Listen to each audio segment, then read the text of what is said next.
According to our plan, on weekends, we would usually set out on Saturday evening. We would travel at night, reach our decided destination, book a hotel, spend the night there, and the next day, we would explore the place.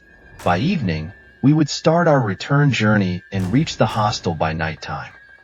Once, we got a 2-day holiday together, so we made a longer plan. We were students at the time and managed our entire month within the pocket money we received from home. We budgeted accordingly for the trip, hotel, fuel, and food expenses. After planning our budget, we set off on our journey at night. After traveling for a couple of hours, we entered the mountainous roads.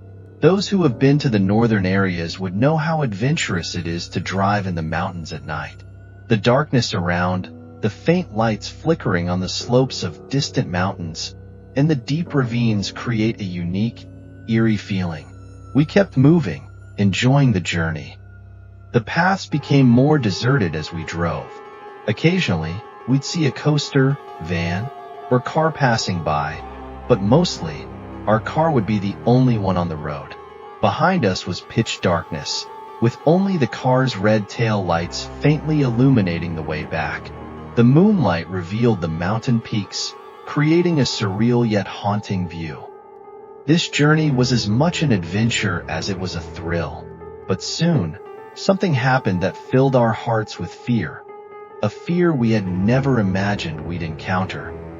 As our car climbed higher, the engine started to struggle. We were still on an uphill road, and the car was losing power. One of my friends, who was driving, suggested that we all step out so he could try to drive it uphill on his own. The turn ahead was particularly sharp and frightening. We all got out and began pushing the car uphill. With combined efforts, we managed to cross that turn. Looking down into the abyss from that turn, I couldn't help but imagine what would happen if the car fell off. It was terrifying. Even after crossing the turn, the car continued to struggle, as if it had no power left. One of my friends suggested stopping and checking the car's water levels, but when we got out of the car, the surroundings were so hauntingly quiet and deserted that none of us had the courage to inspect it. Although we were 5 friends, fear had gripped us tightly. Thinking it would be better to find some civilization ahead, we decided to move forward. However, after a short distance, the car completely broke down. This time, it wasn't by choice. We were stranded. The car wouldn't start, and when we opened the hood, smoke was coming out. The friend who owned the car suspected a major issue, and we realized we couldn't go further without help. We waited on the roadside, hoping another vehicle might pass by, but none came. Not a truck, car, or even a bike. The silence was so profound that even the slightest noise from miles away could be heard. The road was bordered by steep slopes on one side and a cliff on the other. Trees surrounded us, and an eerie feeling began to settle in. Suddenly, we started hearing footsteps as if someone was walking downhill toward us from the mountain. It was too dark to see anything. We switched on our phone flashlights, pointing them in different directions, but we couldn't spot anyone. One of my friends, in frustration, shouted, "Who's there? Show yourself." The footsteps stopped. After a few moments, the sound resumed, and it felt like whoever it was coming closer. We heard the sound of a stone being dislodged and rolling down the hill, a clear indication of someone's presence. Again, my friend shouted, but this time, a strange voice replied. It was neither clear nor normal. It was an unsettling, creepy sound, unlike anything we had heard before. Fear began to grip us. We pointed our flashlights toward the direction of the sound and noticed a figure hiding behind a tree. It appeared to be a man, wearing traditional clothes, camise and shalwar, but his appearance and behavior were odd. Summoning some courage, we approached him and asked who he was. In a strange, stuttering tone, he explained that he lived in a house on the mountain and could help us. Despite our fear, we explained our car trouble to him, and he suggested we lock the car and spend the night at his place. He assured us that in the morning, he'd arrange a mechanic. Though hesitant, we had no better option. We followed him up the mountain trail. The climb was exhausting, and we struggled to keep up with him. Eventually, we reached the top, where an old, stone-built house stood. He unlocked the door and led us into a dimly lit room. There was only one charpoy woven bed in the room, and a faint, unsettling feeling lingered. To our shock, we realized someone was already lying on the charpoy, covered with a sheet. The bed was unusually long, and the figure beneath the sheet appeared unnaturally tall. At that moment, all kinds of terrifying thoughts raced through our minds. Was this man even human? Were we in danger? One night, we started feeling as if someone was walking around the room we were in. It was the kind of situation where even distant sounds seemed close to us. But this sound of footsteps was so clear that I can't even explain. It felt as if someone was continuously walking around the room. We acted as if we were asleep, lying with our eyes closed.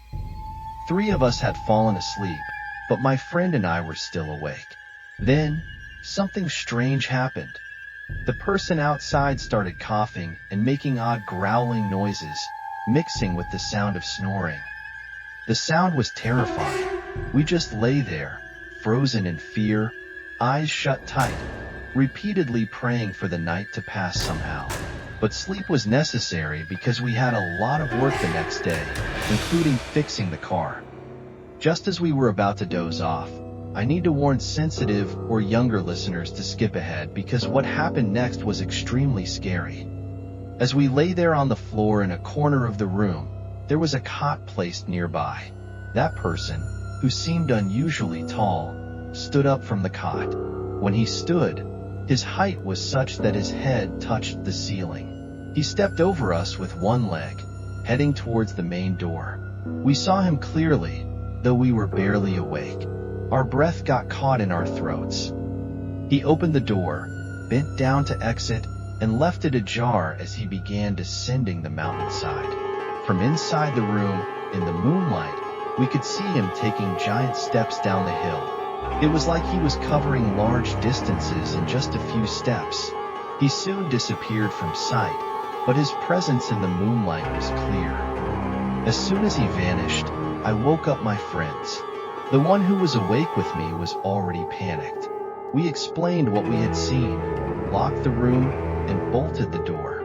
Our fear was immense, our hearts racing.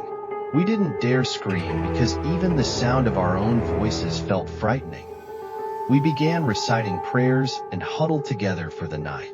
After about 30 minutes of silence, we heard a sound at the main door, as if someone was trying to open it.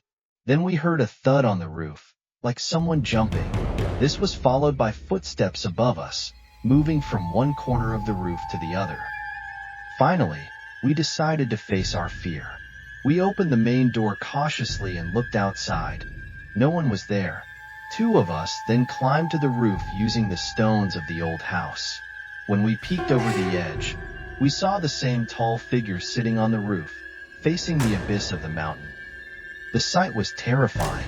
My scream broke the silence, and I fell to the ground in fear. In that panic, we ran back into the room, locked the door, and huddled together. Soon, the figure knocked at the door and said, "You are my guests. Do not be afraid. Stay here until morning and then leave. I am leaving now because you seem scared of me." The voice disappeared, but the fear lingered. Morning came with no further incidents. When we opened the door, the same man was there with a child and breakfast. He explained that the house had been abandoned for a long time and that other beings inhabited the mountains. He said they meant no harm and apologized for not warning us beforehand. After finishing our tasks with the car, we left that place, still shaken. This experience stayed with us for a long time, and we decided to avoid night travel in remote areas thereafter.